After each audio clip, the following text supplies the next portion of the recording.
And if I went back, you'd ask me, what would it look like, if you were talking to that 10-year-old boy. And when God says that he's a father to the fatherless, he was to me.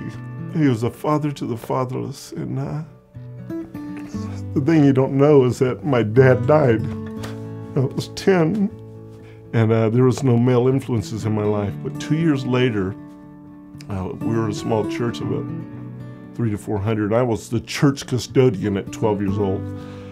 I would go in that church auditorium and I would sing and sing and sing, and I would act like I was preaching, and the pastors, there's 3 of them at the time, would come in, they'd hear me, and they would start making deposits into my life. I didn't understand why God took my dad, but he has redeemed that time and time again, more than I can explain.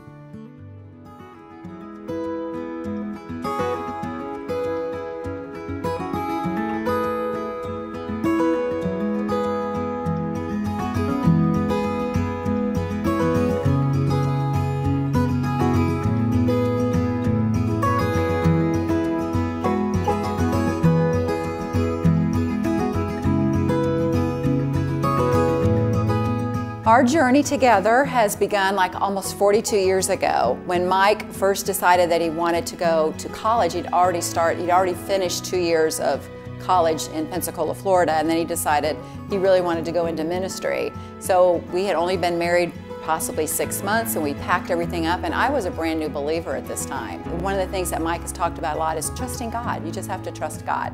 And one of the things that helped him to do that is because there were men in his church that really invested in him. And he has seen that over the years, what it did for his own heart and life. And so I think he wants to invest in other people, like people invested in him when he was a kid. So when he got out of school, he was also working for BILO at the time and moving up with BILO because we did not, even though he had a real strong calling from God to go into ministry, none of the doors opened up. And we just decided, once again, trust in the Lord with all your heart, lean not to your own understanding, acknowledge Him in all your ways, and He'll direct your path.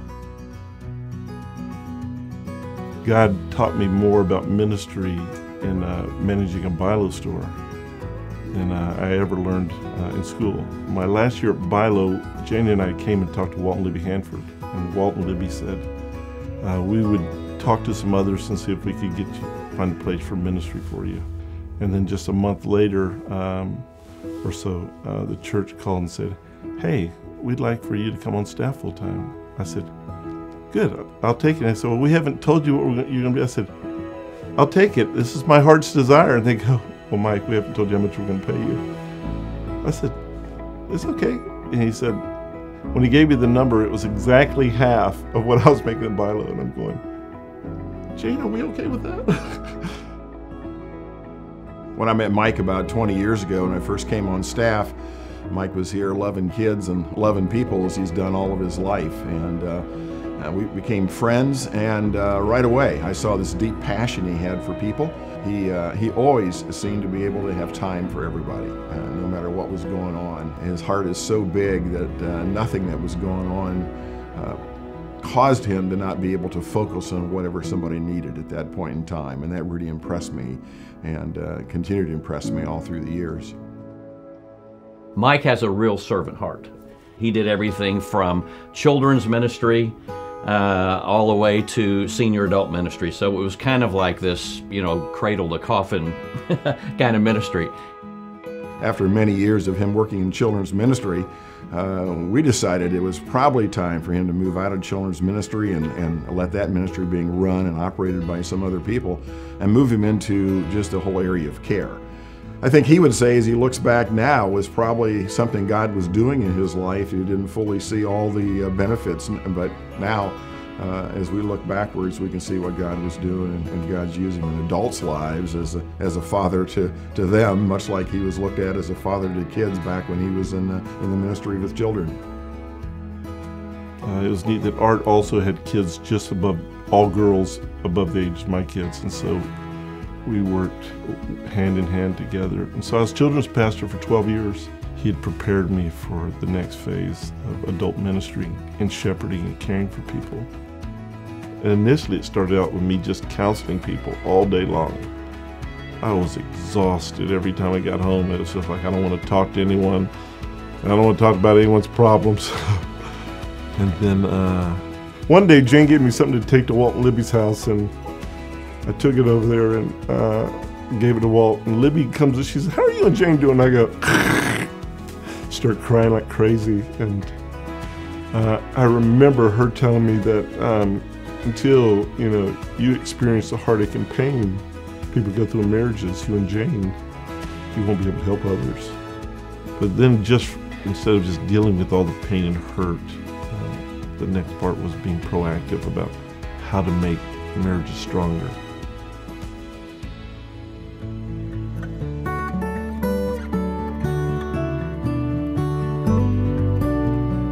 I can't talk enough about the marriage ministry, and I've never been more excited in my life about serving God here at Fellowship Greenville. Mike's left a legacy of giving his life away with no expectation of return. Mike's the kind of guy that if you need something, he doesn't mind you asking, and he'll do everything in his power to help you. I think Mike will always be remembered by his heart for people. Just the way that he wants to see people fall in love with Jesus and to realize that Christ is the answer for everything in life. He would want people to remember that he was trying to be a reflection of God. So for other people, I think that they would say, no matter how busy Mike was, he was not too busy for me, which is a reflection of the Father. I just think it's amazing the type of dad he is when he had no father figure growing up. Like, his dad was just not around because he was in the military, and then he passed away when he was really little, and even when he was home, he wasn't like a great example to him. So to me, I feel like that says even more about his relationship with God, is that he had no example growing up, and he is like the best dad, and he loves all kids well. It's not just me and Lindsay, it's like he loves everybody well. So it's like, that's God in him, and his relationship with God that's allowed him to be able to do that.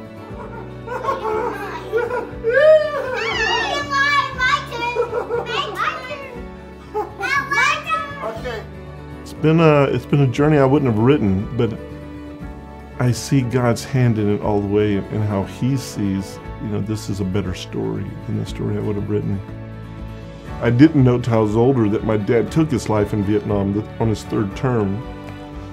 And when I've shared that, people start telling me about they've lost their dad or someone in their family took their life. And God has helped me to understand the heartache and pain of that in ministry. All along, God was teaching and preparing me to care for people. Delight yourself in the Lord, and he'll give you the desires of your heart. One of the root words in the word delight is pliable. So as my heart becomes pliable to God, he shapes my heart to look like his heart. So I hope that everything I do here in ministry looks like his heart and not like Mike's heart.